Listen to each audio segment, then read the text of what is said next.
Breaking news now. Paranoia, loyal guards, and opulent palaces characterize Putin's private life. Russia's secretive president, Vladimir Putin, owns a $1.3 billion, 190,000 square foot complex that includes a hidden mansion on the Black Sea.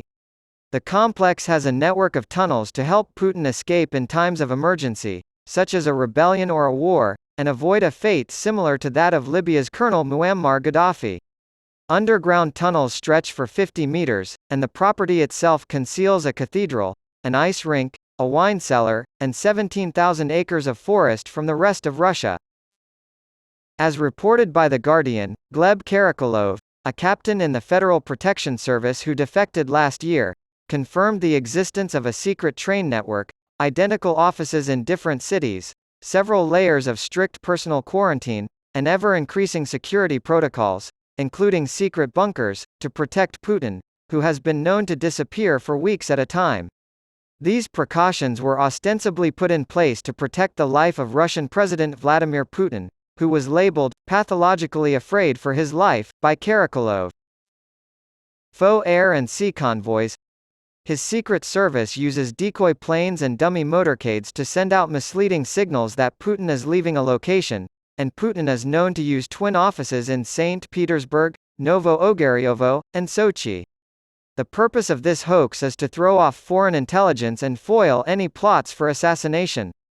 Another defecting member of Russia's Federal Security Service claimed that Putin would send fake convoys of vehicles from his home near Sochi in order to make it appear as though he was returning to Moscow. Sochi, a city in southwestern Russia on the Black Sea, is popular for its beaches and scenic surroundings. It hosted the 2014 Winter Olympics, making it a hotspot for vacationers. Vitaly Brylati, a former member of the security team for the Russian leader at a secret location in Crimea, claims that Putin's paranoia has even led him to deploy a bodyguard dedicated solely to guarding his washing machine. After Putin annexed the Crimean Peninsula from Ukraine in 2014, regaining control of the peninsula became Ukraine's primary objective in the war.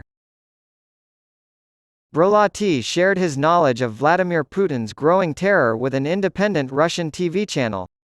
The former guard at Putin's Olivi estate who was in charge of the dogs has escaped to Ecuador. The paranoid leader sends out armed divers to scour his private beaches for intruders. He has little faith in his own protection. According to Brylati, Putin has doubts about his security detail. Putin's arrival time and location in Crimea are frequently miscommunicated, even to his own security staff. Crimea, a peninsula in the northern part of the Black Sea, was annexed by Russia in 2014 despite having been a part of Ukraine for centuries. Russia and Ukraine continue to argue over it, so much so that it has become an international dispute. Although everyone is busy protecting the location where it is said that he is relaxing at the dacha, Brylati pointed out that it is possible that he is actually somewhere else entirely. In Russian, a dacha is a rural or forest retreat used for vacations or short stays throughout the year.